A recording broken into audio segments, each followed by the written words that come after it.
we've got a lot of content to cover, and we've already got somebody from the US, Chicago. Thank you very much for attending all the way from the US. So very, very happy to see you in this part of this. But a couple of quick words about Upside Learning. Upside Learning recently celebrated 10 years. We had our birthday a couple of weeks back, a big birthday bash, so we have been in business for 10 years.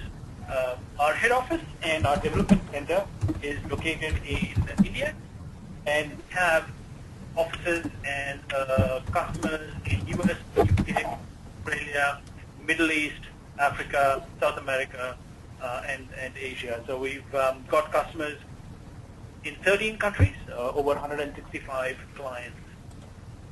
In terms of the our solutions that we have, Upside Learning essentially has two types of products. Number one is learning technology platforms, including our Upside LMS, which has been recognized by Brandon Hall and other awards for its excellence in design and technology. And we also have one which is specifically dedicated to mobile learning called Upside to Go. Bulk of our business, or a lot of our business, actually comes from custom e-learning development for our customers all over the world. And we are seeing a lot of requirements for mobile and tablet e-learning. So you can see screenshots of some of the products that are there. Of course, you can go to our website, and all our details are there. In terms of the recognition that we have received over the years, they include the Brandon Hall Excellence Awards in e-learning. We've received multiple awards over multiple years. Recently, we were recognized as the e-learning team of the year by the e-learning awards in UK, and also awards from the Chief Learning Officer and the CLO magazine. As a company, of course, we've also been recognized as a company that's innovative and growing. So certainly this is reflected in the track record that we've had so far. Well, actually, it gives me great pleasure to introduce you to the main speaker today, Jira. Jira is the AVP of Learning Design at Upside Learning, and I've had the pleasure of meeting Jira recently in India.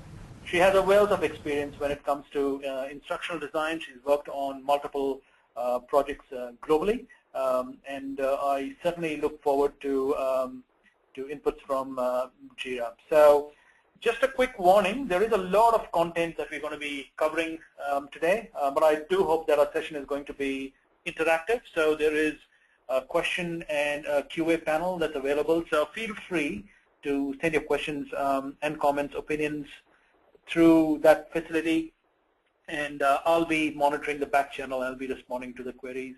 And if you've got any further questions, please feel free to send us an email after the webinar.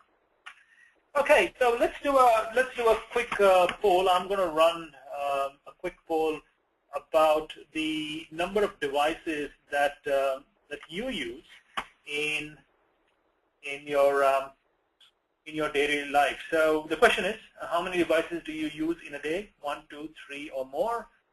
If you can just vote for your choices, that'll be fantastic. So, okay, yep, 3. Thank you. I think I might have closed the poll a little bit quicker than required. So you probably don't have the ability to responding to the poll, but if you can just type in your responses, that'll be fantastic. I know that Carmelo has mentioned 3, so has Glenn 3. So I think the number's trending towards 3. I use 3 myself: an iPhone, an iPad, a PC, a laptop. So all 3 of them pretty regularly, and that's one of the findings that we will come across. In one of the findings in our research report. So okay, so moving on, I'm going to just ask you a question, an open-ended question. How is learning on mobiles different to PC or laptop learning? So, how is e-learning specifically? And we are all used to a lot of learning on PC. We've been involved in design and development, and we're moving into this new mobile space. So just, through your chat window, if you could just send in your answers about how mobile learning is different from PC laptop learning. I've got a few answers on the next slide, but I do want to hear the audience with some some answers. So please do type in your answers. How is mobile learning different to PC laptop? So I'll just wait for some responses to come through. Excellent.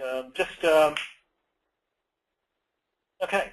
So while the responses are coming through, it is a small burst. Yep, just in time, just in place.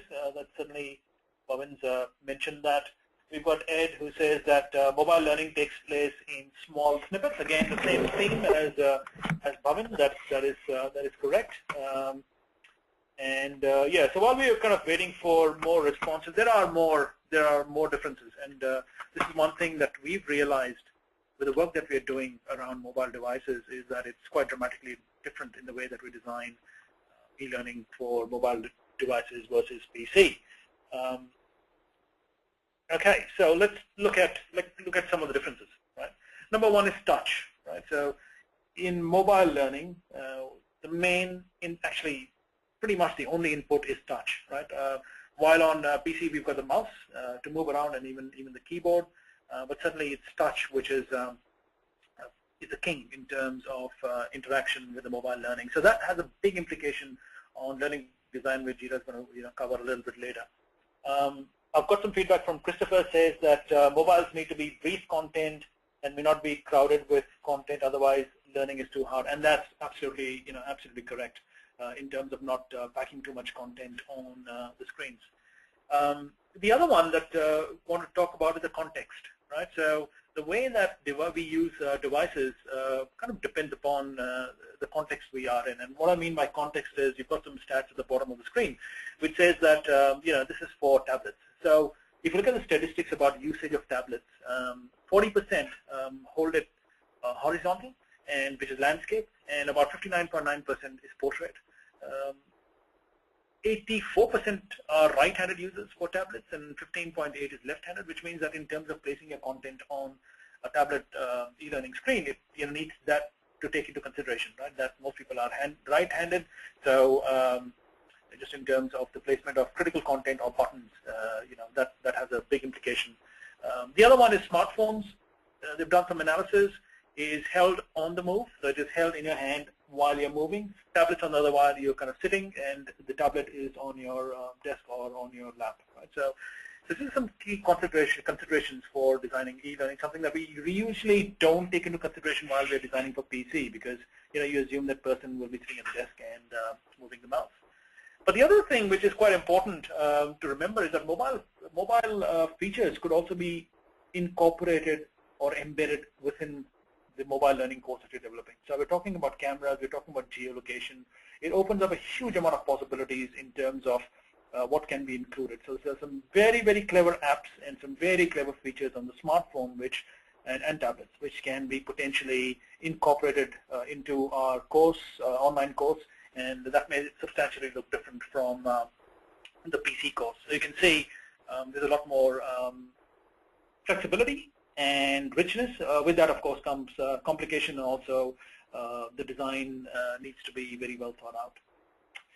Okay, so let's have a look at a quick, look at the agenda today, which is, I'm not going to spend too much time talking about the multi-device world. We already know that all of you use pretty much two or more multiple devices. But then we're going to talk about what is responsive e-learning. I'll show you an example. That's probably the best way to talk about or show you what responsive e-learning is. From that we'll kind of move on where to the challenges and key considerations, and also some of the technical intricacies of designing learning for mobiles and smartphones, which Jira will cover in great detail. So I'm actually looking forward to Jira as part of the presentation, because I'm also in learning mode while that is there. And finally, we talk about Fred. Any guesses what Fred could mean? But Fred is our framework that we use for responsive learning. So let's talk about the multi-device world: tablets, phablets, smartphones, PCs, and we've got multiple usage. In terms of some of the statistics, this is from the Pew report in American statistics. 91 people American adults have cell phones. 55% have smartphones. That's a substantial number.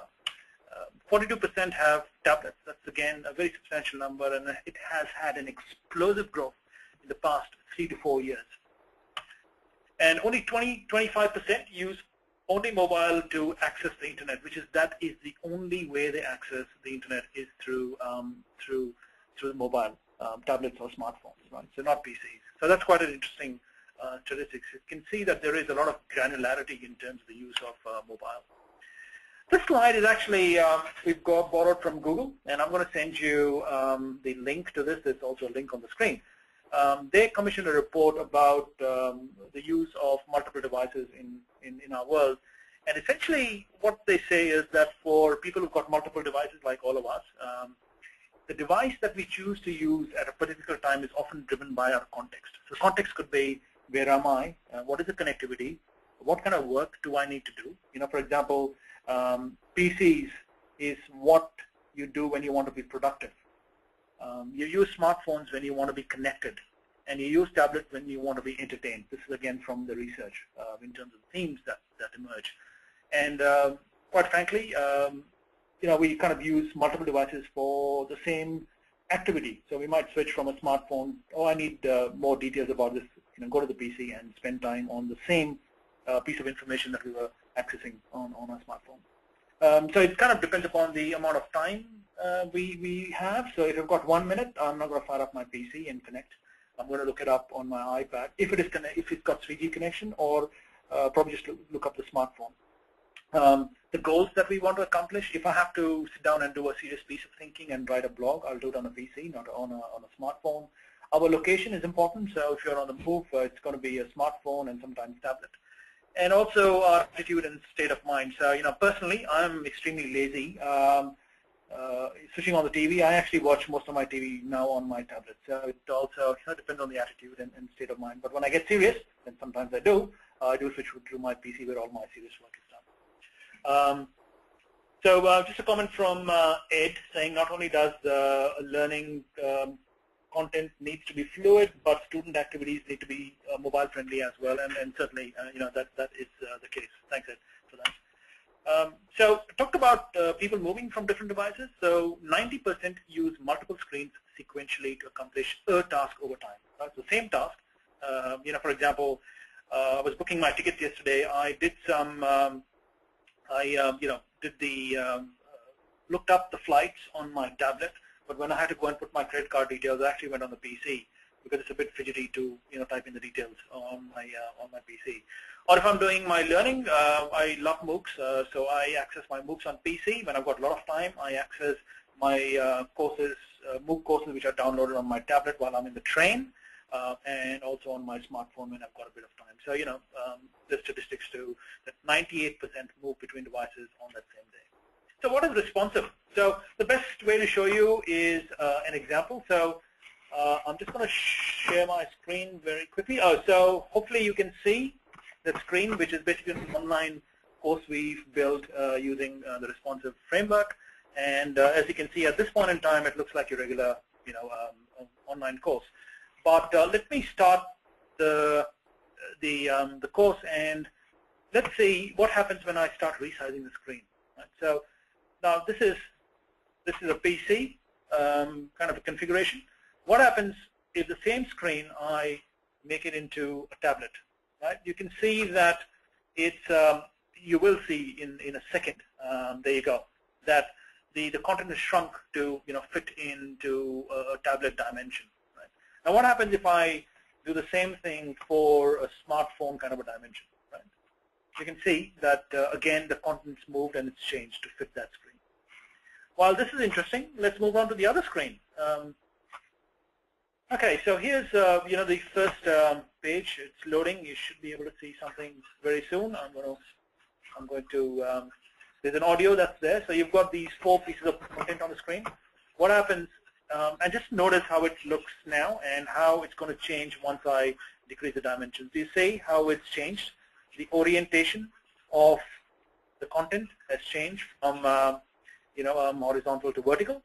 If I go smartphone dimensions, you can see that's changed again. So from having 1 screen, it's now 4 screens, right? So if I change that back to PC, it changes back. So the same course, same files, source COM files, will display differently on different screen sizes.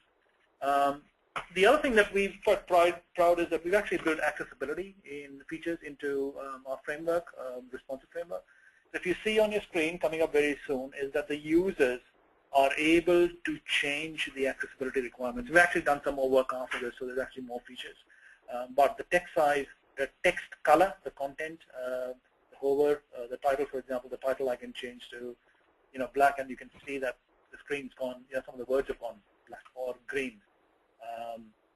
Or we can, change the header, footer, background color. If I do that and change to black, you should see after a second that the content's gone black. Right? So you can see that this is responsive learning in action. One more quick screen before we move on. So I'm going to close this. Just move this. And the next one, which is a quiz. I'm going to start the quiz, and you can see the way that these questions appear. So that's PC, tablet, and smartphone, where you've got the questions at the top now. Right? So you can see the orientation changes fluidly to mean that. So that's responsive learning. Let me get back to my screen side and very soon hand it over to Gina. Okay, so all right, so that's responsive learning. Are you already building responsive learning courses? So let's do a quick poll. If I can put the poll on the screen for that, that'll be fantastic. So interesting to find out if you are already building those responsive courses. Okay, moving on. So basically, e-learning is that response which responds to, actually I've just got some feedback from Carmelo. Not yet, but our e-learning team is currently exploring tools to do this. And look, I think it's a big shift for the e-learning world to move from the Flash world to HTML5 responsive. And we started to do almost entirely all our work now, all new courses to be built in HTML5 and responsive. So certainly, it's a big shift, for us. So what are the benefits of this responsive approach? So you've seen that in action. If you can start typing some of the responses in that'll be fantastic. And while you're doing that, I might actually just hand over the controls to Jira so that Jira can then talk to us about the challenges, the considerations of building, designing, and deploying responsive e-learning. So I'm just going to hand it over to Jira, and so Jira, over to you. Hopefully you can hear me.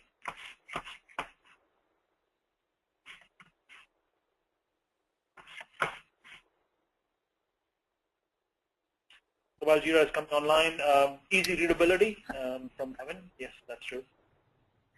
One of the advantages of responsive. Okay. Thanks, Jeevan.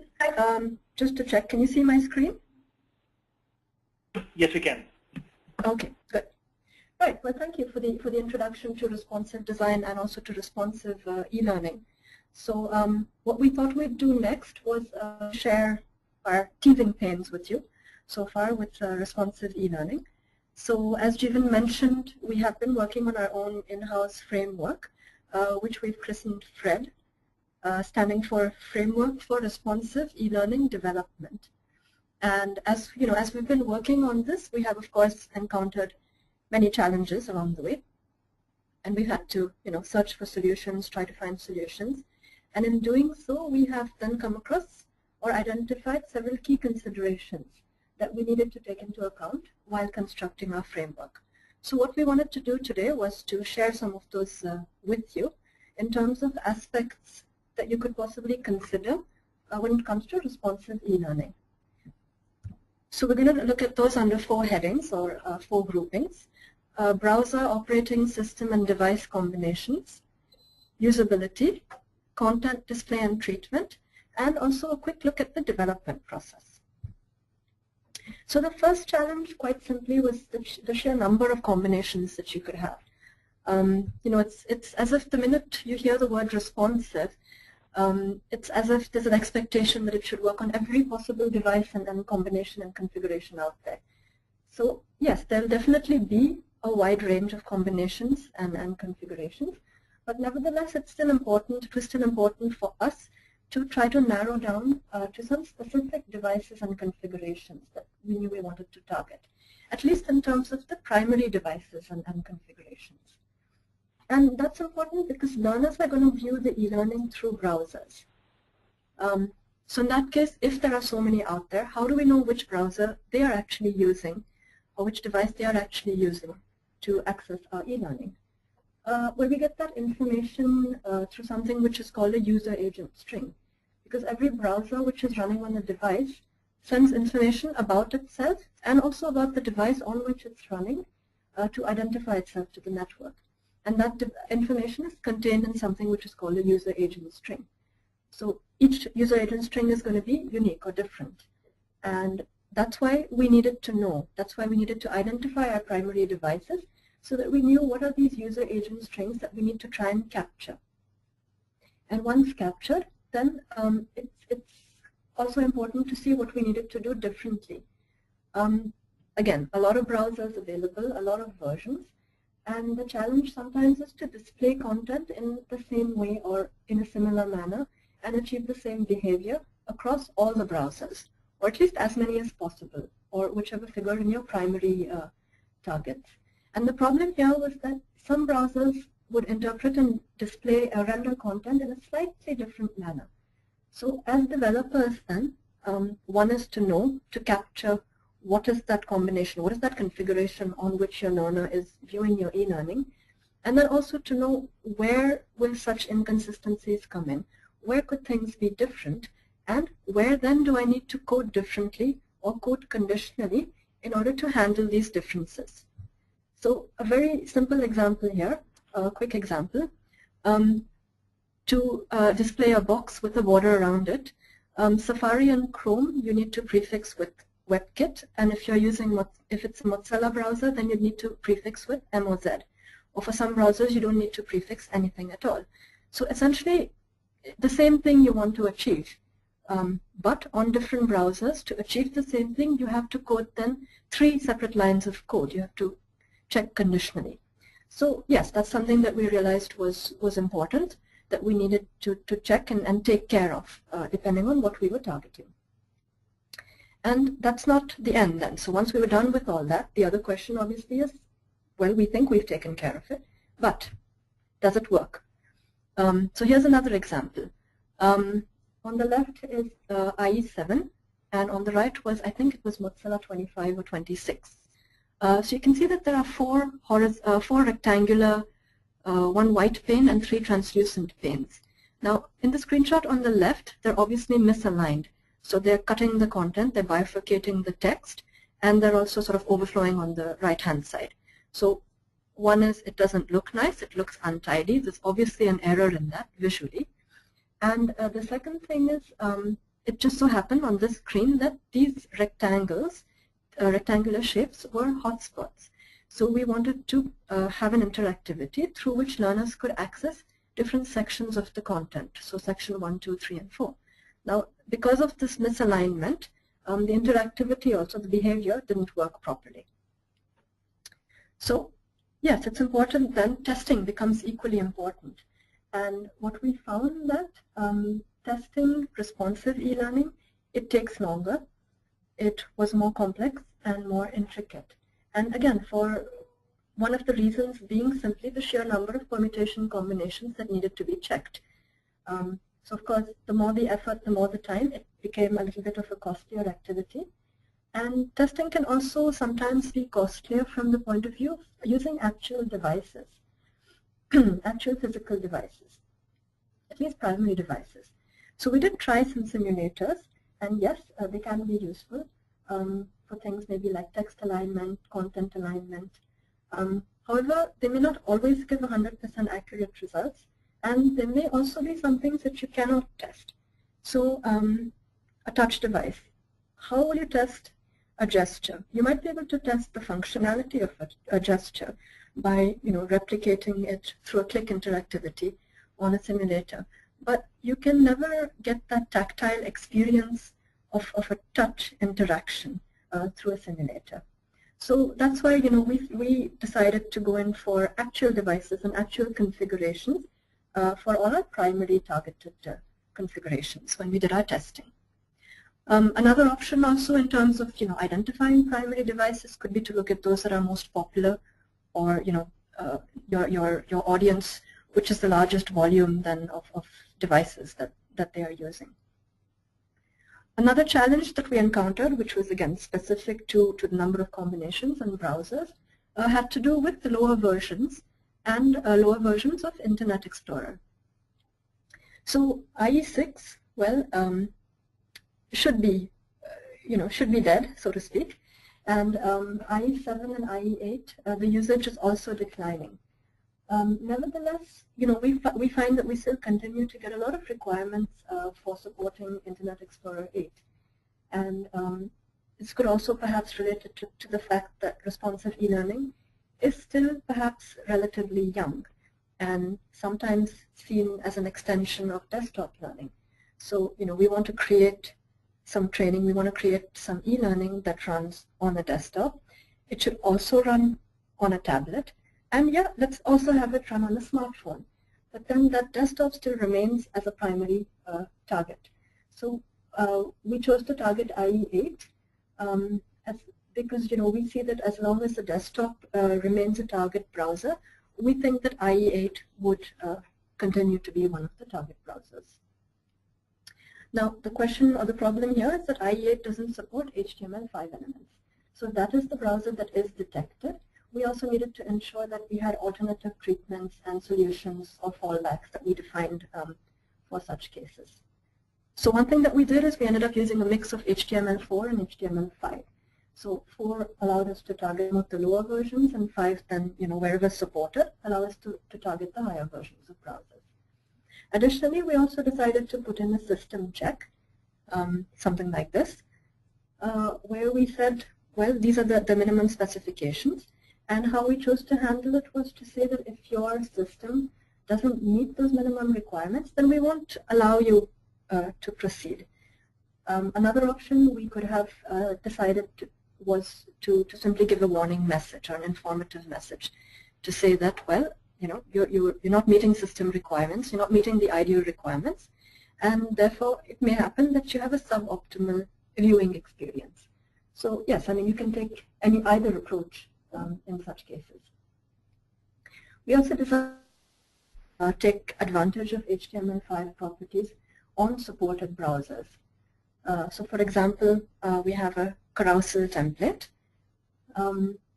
And if you look at the screenshot, which is on the left-hand side, that's a higher version browser. The one on the left is a lower version. So if we just look at the differences, the one on the left-hand side, there's depth, and there's also, you can see all 3 panes at the same time. And if you were to click the arrows, you would have a rotating type of an animation. So this is done through a couple of HTML5 properties. Now that's not supported on IE8. So in the screenshot on the right, that same interactivity has become a click-through type of an interactivity. You can't see the other 2 panes. And if you were to click the arrows, you would not have a rotating type of animation. But you're still presenting the same information. You're not really losing out on your information, nor are you losing out on its meaning. Another difference, again, if you look at the screenshot on the left, you can see that there's a glow around the panes, around the edge of the panes. And the screenshot on the right, it has a very flat look, and there's no glow at all. The glow, again, is related to a particular HTML5 property, which is being supported in one browser and not being supported in the other.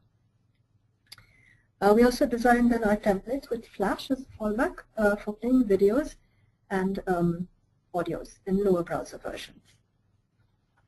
Okay. And of course, we tested it then on actual devices on which IE8 was loaded, because that's when we actually got that the real experience of what will happen on IE8. One more thing that came into play, again related to configurations, combinations, was audio and video formats. And again, that's because different browsers may support different multimedia formats. So we found that by converting videos to MP4 and OGV formats and audio to MP3 and OGG, we were able to cover most of the browsers, or at least the ones that we were targeting. So for example, Opera doesn't support MP3 or MP4, nor do older versions of Firefox. So if you happen to be using one of those, or if you happen to be maybe on a system where your Firefox browser doesn't get automatically updated, in that case then, through conditional programming and through sensing, what is that configuration through which you are accessing the e-learning, we would load OGG or OGV formats onto your device. Why that becomes a consideration is also because we have two of every video, and we ended up having two of every audio also. So size-wise, that increases the size of the package. And sometimes LMSs can have a limit on the package size that you can upload. So again, that's something just to keep in mind as a consideration. Jeeta, hi, Jeevan here. Yep. I've got a question from Bhavan. He's asked a question, is it recommended to have a click navigation or a swipe navigation? Okay. Good question. Click navigation is going to be there for the desktops, and the minute you get onto different devices, then that might transform into a tap navigation or tap interactivity. And you can also then implement swipe on top of that. So there are options, and you need to see what you want to do with your navigation. You might choose to have swipe, for example, to move between pages on a touch device. And in that case then, on your page level interactivities, maybe you need to stay with tap interactivities. Or if you end up having a type of a page level interactivity where you feel you want a swipe gesture, you probably need to have to look at maybe a different gesture so that it doesn't conflict with the swipe that you use for changing a page. So maybe a one-finger swipe versus a two-finger swipe, for example. Thanks, Jeeta. Okay. So we just move to usability, and okay, another challenge here, key consideration, touch friendliness and navigation. So I think we've just discussed a part of that. So touch friendliness on the touch devices, the interactive elements, it was very important. They needed to be large enough, and they needed to be spaced out enough. They needed to be far apart enough that we could comfortably interact with them. So you can be very accurate when you have a mouse pointer and you're using that to click. But finger navigation or touch interaction is not necessarily quite that accurate, and nor should it have to be. So yes, we needed to make sure then, or find a balance between grouping things and keeping them of a certain size and keeping distance between them. Sometimes, yes, I mean with us that does cause some debate, because maybe from style, from looks, from visual design point of view, having something smaller, something sleeker had a different look and feel. So yeah, we had to find the balance between that then. And one thing we did realize was, even if we wished, supposing there's an icon, and we wished that the graphic on that icon were smaller in size from look and feel point of view, we could still define a larger hotspot for that button. So that helped then with the touch friendliness point of view. And again, gestural navigation, right? So like we just discussed, we can add in an additional type of navigation when we know that it's a touch device. So the screenshot on the left is a desktop, and this is a scenario. So you can navigate the different scenes of the scenario or of the story by using the numbered buttons at the bottom, or by using the left and right arrows. Now on the iPad, on the tablet, dimensions, resolution being similar, you could still have exactly the same type of navigation. You would go through it then by tapping. But additionally, what we did was we also implemented a swipe gesture so that we could swipe our way through the scenes of the scenario. And we did not implement swipe for page swiping, so we didn't really have to worry about conflicting gestures or defining different types of gestures for different types of swipes. from touch friendliness point of view also, we had to keep layout in mind. So here's another example. Both tablets, the one on the left is exactly the same layout as we had for the desktop. Because again, well, technically, dimensions and resolutions being similar, it fits. Nothing gets misaligned. Nothing needs repositioning. It looks fine. It works fine. However, that said, it is difficult to grab those 8 or 9 strips which are there. This is a drag and drop interactivity.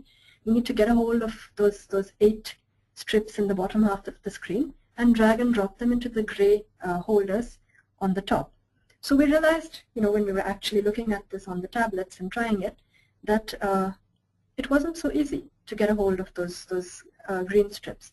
So we then changed the layout for a tablet, and we increased the size or the height of those gray buttons and also the distance between them. So to interact with them becomes easier. So layouting or changes in layout, adjusting layout and adjusting sizes may not necessarily relate only to the pure size of the device, but it can also relate to whether the device is a touch device or not. Okay, global navigation was another aspect. As the device size reduced, we had to figure out, decide what we wanted to do with the navigation. Did we want to shift it? Did we want to group it? Did we want to layer it? Was everything required on every device? Maybe some interactions or some commands were more frequently used than others.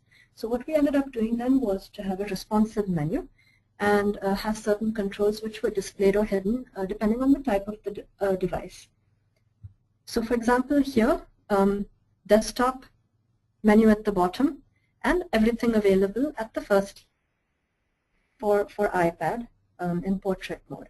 However, when you look at the phone, you can see that the menu has shifted to the top so that it's always visible no matter how much you scroll at the bottom, and also it doesn't have all the controls.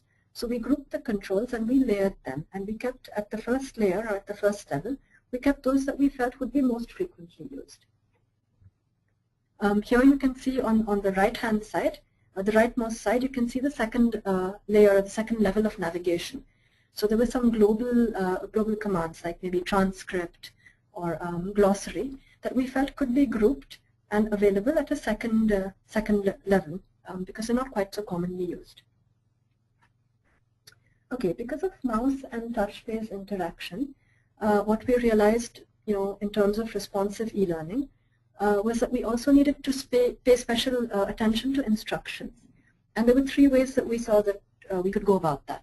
One was device neutral. So maybe an instruction like select the buttons to view the examples. Yes, technically that works. And whether you're on desktop or you're on a mobile device, touch device, you'll know that you have to click or tap on the buttons to get the additional information. Where that can sometimes become maybe tricky is especially if you look at it in terms of a simulation, or if you look at it in terms of the exact meaning of the word select. Select, technically, you might expect that you can select an option from a combo box or a drop-down list, or you can select multiple options from a list box, or you select, an answer from a list of options. So if you look at the word select from that point of view, or if you want to be that accurate, then perhaps device neutral may not be something you'd wish to consider.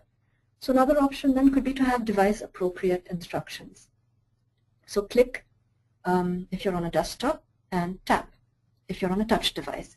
So as instructional designers then, we needed to write 2 sets of instructions, and these were then conditionally called and displayed depending on what device type was detected. And the last thing that we experimented with was to have task-based instructions, task-specific instructions.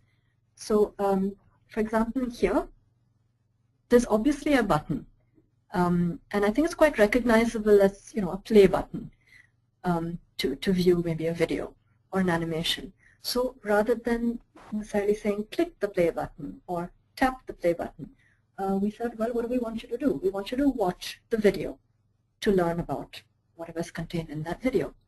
And well, you'll figure out how to do it. So this was actually what we decided to experiment with in our Fred demos.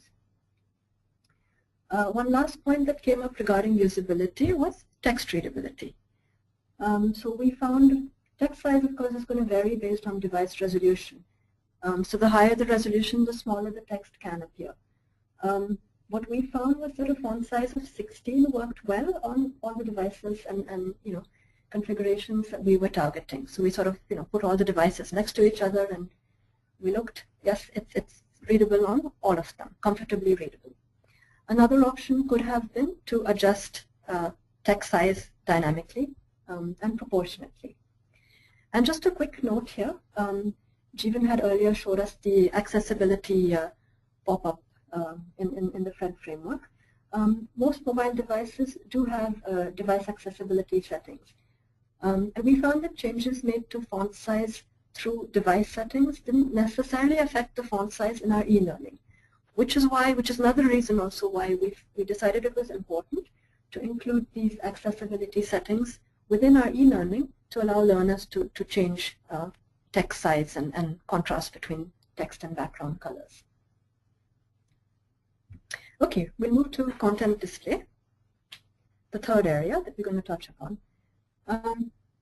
So in responsive e-learning, treatment of content does get transformed based on the device size, and sometimes, as we saw, based on the browser. And while doing that, then as instructional designers, we need to take care that meaning is retained. So in order to retain meaning and display what we still want to display, do we need to alter treatments? Do we need to change anything? Do we need to change layout or anything further than that? And at the same time, well, we still need to be consistent in the look and feel, and we still need to have a user-friendly experience. So we need to visualize accordingly while storyboarding. So here's an example. Flowchart or a flow diagram, it can move horizontally on a desktop. Now, the minute you go down to a smartphone, we probably have to then switch the orientation of that diagram itself and have it move in a vertical direction.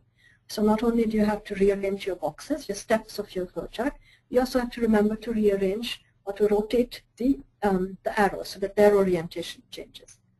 So this is completely horizontal from complete. Jeevan, yes. So just just on this point where you're kind of talking about different layouts for potentially quite different layouts for different type of screens. Does that mean the process of storyboarding, instead of kind of having definition for one screen, now requires definition for two or more types of screens? So the storyboard is, well, I guess the thickness of the storyboard might go up by 3 times if that is the case. I'd say that you have to think and visualize. So we have actually defined our storyboard templates sort of to match our Fred templates. So in a sense, while we went through a whole journey of creating the framework, yes, then we were working things out. Now, because we do have certain templates in place, we have storyboard formats also that match and that know how behaviors can change. But yes, as an instructional designer, if I know that I have a diagram like this to display, and I know that at some point I have to display it on a smartphone, I need to think, what can I do with the diagram? I may not have the answer. I'll probably go and discuss, with the graphic designer. We'll go to the programmer, to see, hey, is it possible? Can we do this? But that thought or that realization has to be there, that this is not going to work on a smaller device. I can't squeeze it beyond a certain extent. And accordingly, then, to give instructions in the storyboard.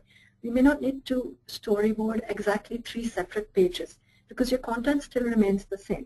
But rather, you might have to give, 1 or 2 or 3 different set of instructions where you clearly say that, okay, layout 1 would be like this.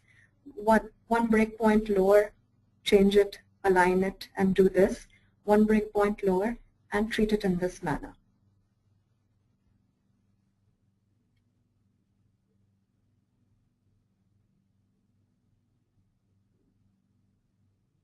Does that help, Jeevan?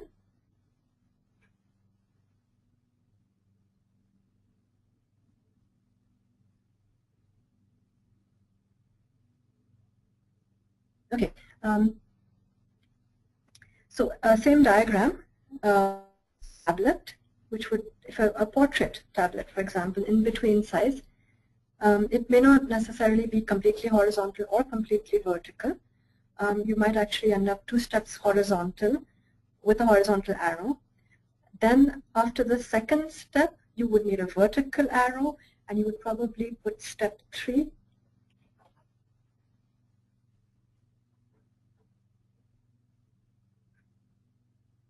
Okay, sorry, just a question here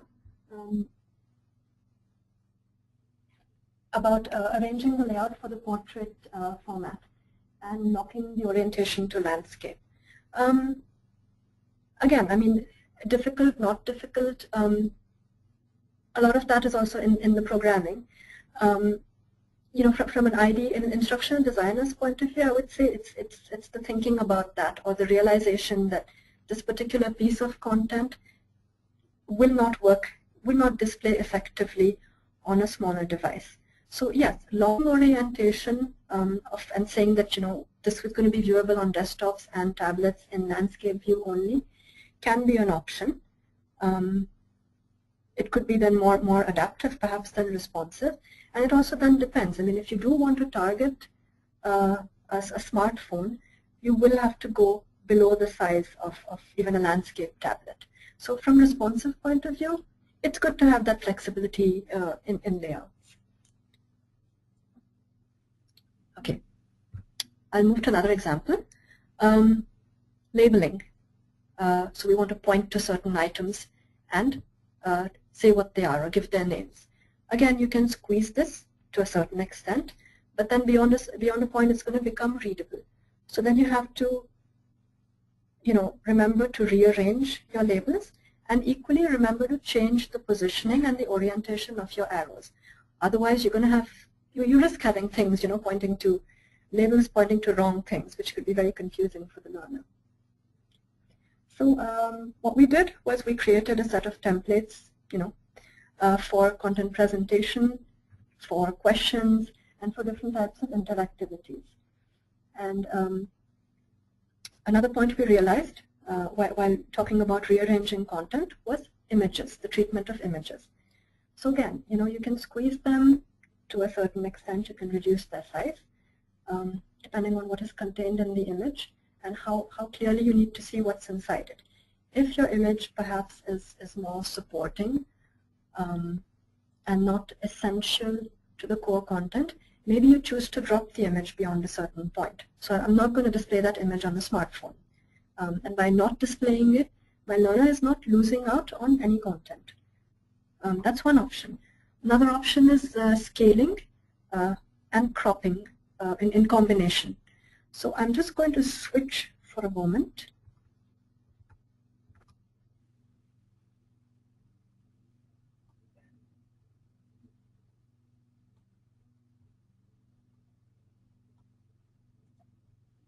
Okay.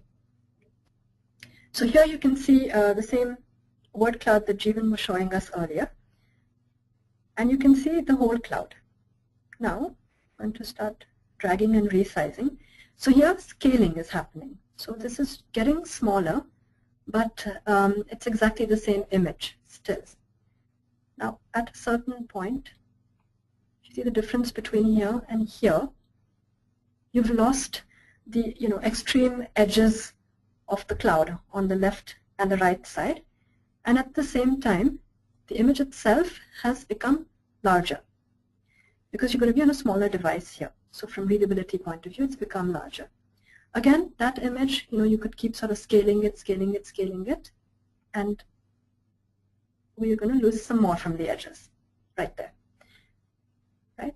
And at the same time, with cropping, you essentially would want to define what is the focal area of your image. And as long as that is always in view and legible or clearly viewable, then cropping is a good option because you can sort of reduce size by cutting around the edges. So here customer and satisfaction were the two sort of key points or the focal points of the image, and they remained legible and in focus throughout as we kept cropping and resizing.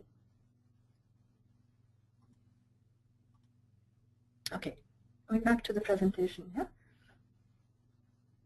So that was an example of dynamic cropping and scaling. Okay.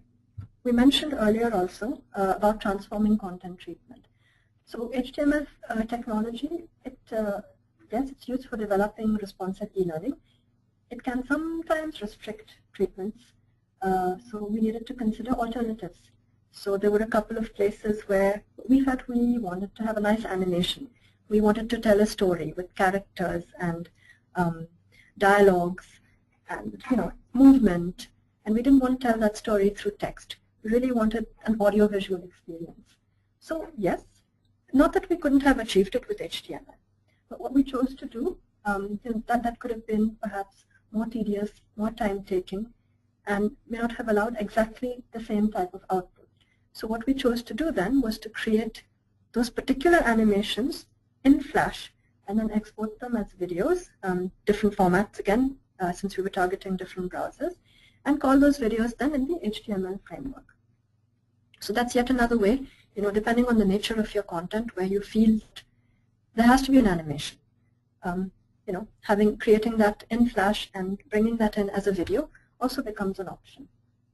So in addition to video, we also debated our audio strategy, especially for smaller devices. So we're used to seeing, e-learning on desktops where things are building up on the screen in sync with the audio. So you have something, top left corner, then something comes in the bottom right corner, then they sort of both move diagonally towards the center of the screen and they merge into a third shape, and all that is happening in sync with the audio. And that works well on a desktop because you can see the whole screen at once.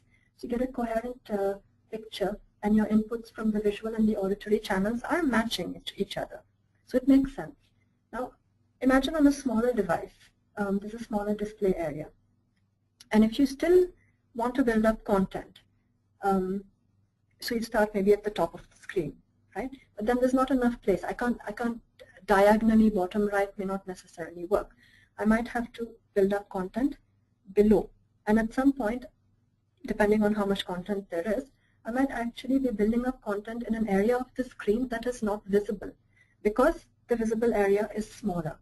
And if that is happening in sync with audio, a learner can't see then what's happening below that visible area. So for a learner, they might be wondering what's happening. And they don't know that I have to scroll here.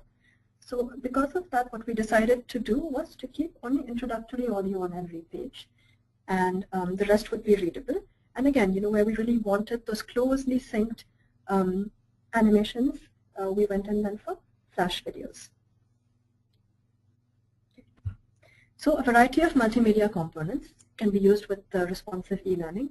Audio, video, we've already discussed. Images, graphics, different types of animations.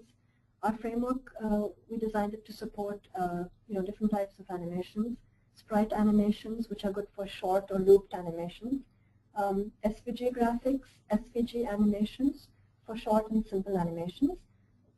There again, you have to be sure that the browser supports SVG formats. Otherwise, you probably have to have an alternative in place. So we chose to use sprite sheets for our GUI controls, for example.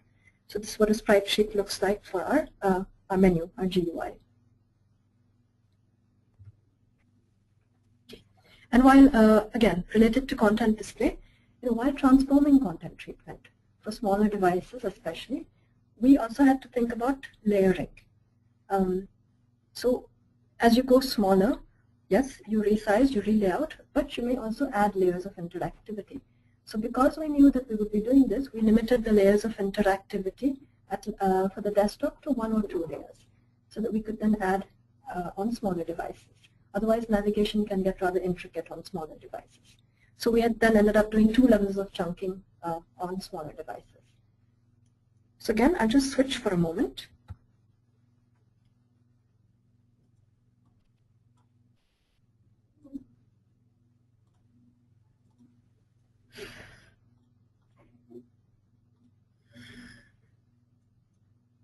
Oops, sorry.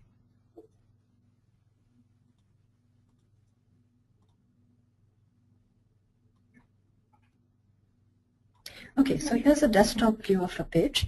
So at level 1, you have some concepts and their definitions, and then you can click to, sorry again, click to view the examples which are animated videos. Okay. Now, if I squeeze this a little bit, this type of a layout still works. But then beyond a certain point, it may not be the most effective of layouts. So then we're adding in one level of interactivity. So we don't see the definitions up front. We see the three terms, one click for definition, and then another click for the example.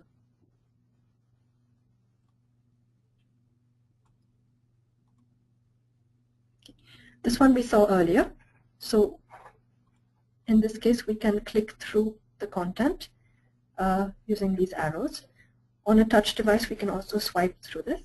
But then beyond a certain point again, we realize that squeezing these scenes visually, it doesn't look good when you make them too small. You can't see what's in there. It's not effective. So we decided to change the treatment completely on a smaller device. So if you go beyond the point, we then change to this type of a thing where you can see the person who's talking and what they're saying. And this was possible in this case because the visual details of the environment are not necessarily, well, they're supportive, but they're not necessarily core content. It's not important for me to really see that tree which is in the background. It definitely adds value, but then on a smaller device, not required.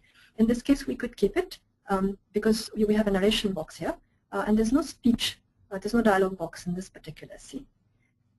And again, you can see that we separated here on a larger device the narration, the descriptive text is inside the image. It's overlapping the visual at the bottom here.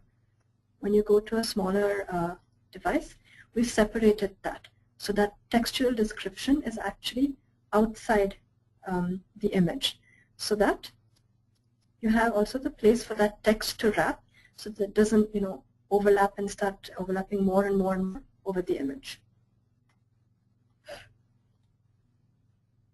One more example. This is a text-heavy page, intentionally. Something like this, like an accordion type of template. And when you squeeze that down, then you have one more layer of interactivity that comes in. So one click to view definition and one more click to view the example. And you can toggle back to the definition. So chunking and organization of content, yes, we realized we could look at it in two different ways. Also, depending on how comfortable a target group of learners would be with scrolling on desktop content. I think in terms of e-learning, we're still quite used to having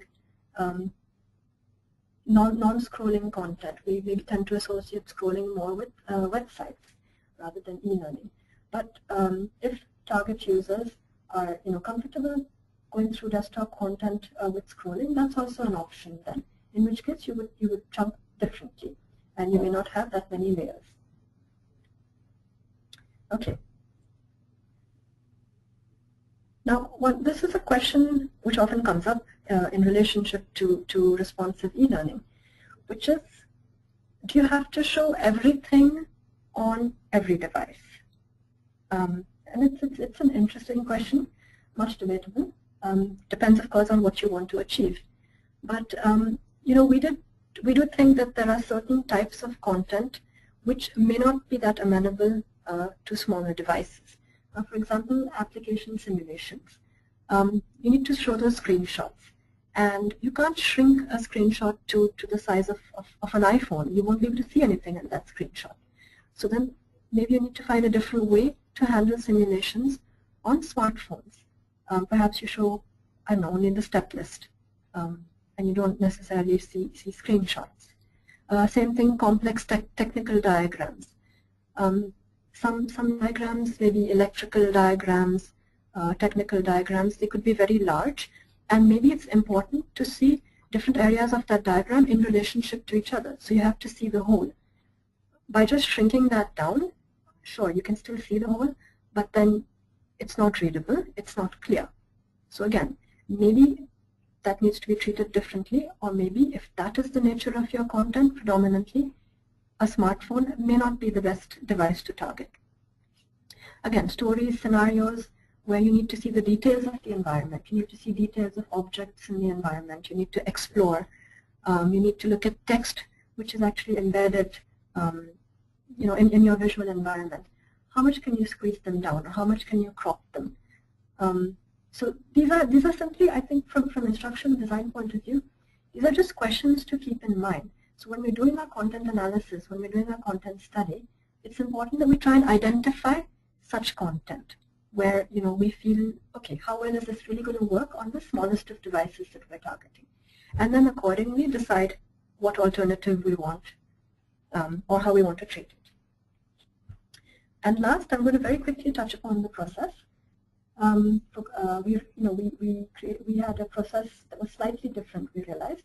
It was more fluid and it was more iterative than perhaps what we ended up doing when creating Flash-based e-learning. Of course, that makes scoping and pricing a little bit more challenging, but that understood, we do feel it's important for us to tell our clients that the process may take a little longer. It may even cost more in the short run. But then in the longer run, it can save a lot of effort and cost because there's just a single source that you need to update and maintain. Between instructional designers, graphic designers, programmers especially, and later on with testers, we found a lot more interdependence, a lot more interaction, a lot more sketching, discussions. And I think that was just part of the journey, and that resulted then in a set of templates. So ideally then when storyboarding, we'd like to focus on core content and visuals and not so much on maybe developer instructions. So unless it's really vital to the meaning of the content that I must display graphic 1 on the left and graphic 2 on the right, or graphic 1 on top and graphic 1 at the bottom, we wouldn't necessarily specify that. We would leave that flexibility for production time and really just concentrate on what is graphic 1 saying and what is graphic 2 saying. And again, as mentioned earlier, testing, yes, testing took a longer time. There was so many more permutation combinations to be tested, and then every time fixes were made, that many permutation combinations to be re-verified until everything was cleared. So our journey so far has resulted, in a framework which has included these features. Of course, the framework is still evolving. So we're not really going to go into the details of these features, but these are the types of benefits then we're able to get with that type of a framework for responsive development. Being able to deliver the same or similar content across devices from a single source, easier to maintain, easier to update, so change management becomes more efficient. Template library, like we discussed earlier, because you've gone through that pain, now you know how the template behaves from content angle as well as graphical visual design angle and also behavioral angle.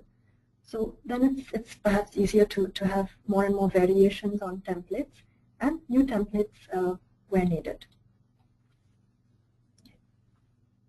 Jeevan, I think I'll hand back to you. Yeah, anything you'd like to add?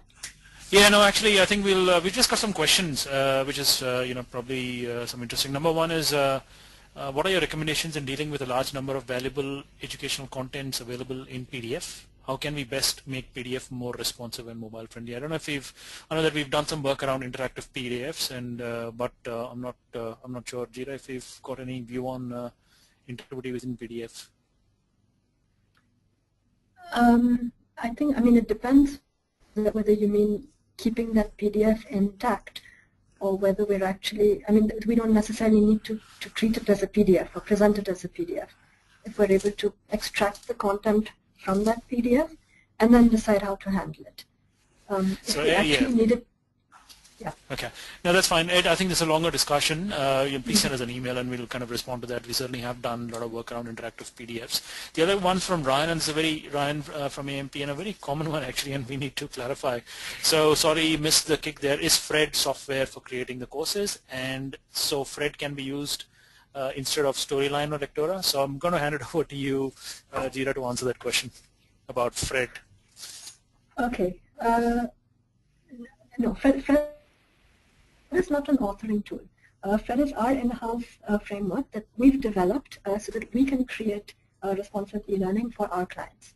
So it's essentially a part of our service, and it enables us, it makes us more efficient, able to create responsive e-learning more efficiently for our clients. Okay, no, that's great, and I'll get in touch with Ryan just regarding Fred, a couple of options there.